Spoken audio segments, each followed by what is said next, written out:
Imagine you live in Madrid, it is noon and you are on your way to, let's say, the doctor on the other side of town, riding in the subway.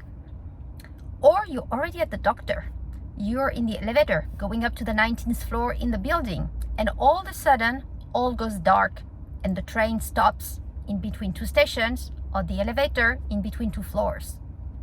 You look at your phone, wanted to call, there's no signal, no Wi-Fi. You're in complete darkness. So you press on the emergency button, calling for help, hoping the help is going to come soon. But what you don't know is that you're not the only one calling for help. The whole country is in the dark, not just the city, the country. And that's exactly what happened today in Spain. And not just Spain, Portugal, the neighboring country as well. About lunchtime, the grid went down, completely down. Total blackout for both countries, including the Basque Country in the south of France. And that's exactly what happened. People were stuck in subways, in elevators. Transportation was cancelled, stopped right there. Airports continued to function at the minimal with their emergency systems, so did the hospital. But that was it. Middle of the day in Western Europe. So I looked up in the case scenario here, Spain, Madrid, in the elevator, they had 286 rescues as of now. So right now it is 11 p.m. Initially, the government in Spain said they would establish back the power between 9 p.m. to 1 a.m. in the morning, but it's right now taking longer than they thought to put the power back on. So you've got about 35% of both countries that is back on power. The French, the power came from France, so the Basque Country was back on pretty quickly. And some power is also coming from Morocco on the other side of the Mediterranean. But this is completely crazy. What happened? What happened? Right now, the focus is to reestablish, put back the power before obviously performing an investigation on the root cause of the incidents. But people are starting to talk here. What happened? What do you think happened? A lot of theories are on the table. You can have old infrastructures, some failure, but the whole grid, that looks, both countries, it looks like a lot for old infrastructure. Could have been a cyber attack.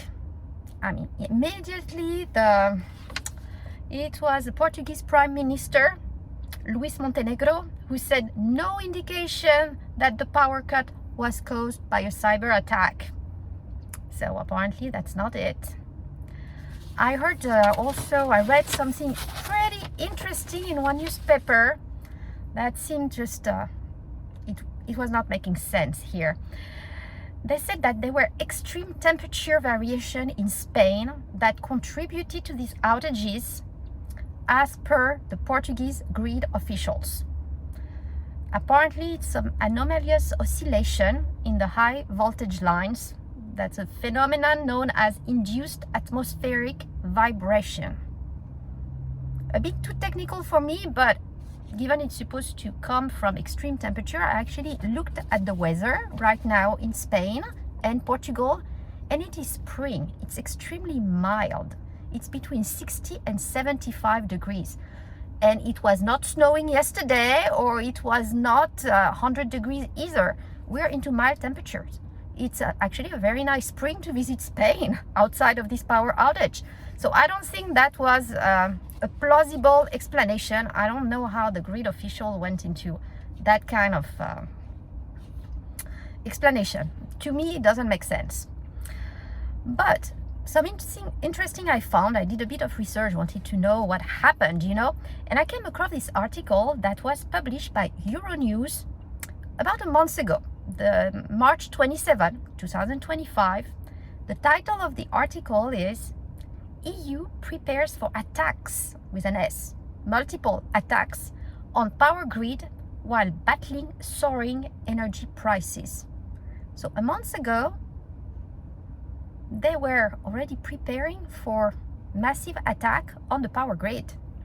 So this article refers obviously to the sabotage of the gas undersea cables that happened a few years ago. If you remember, the gas pipeline going from Russia to Germany. So that happened.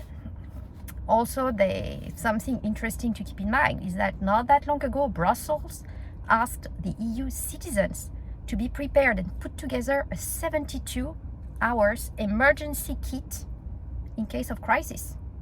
So today was a perfect example of a crisis in Spain.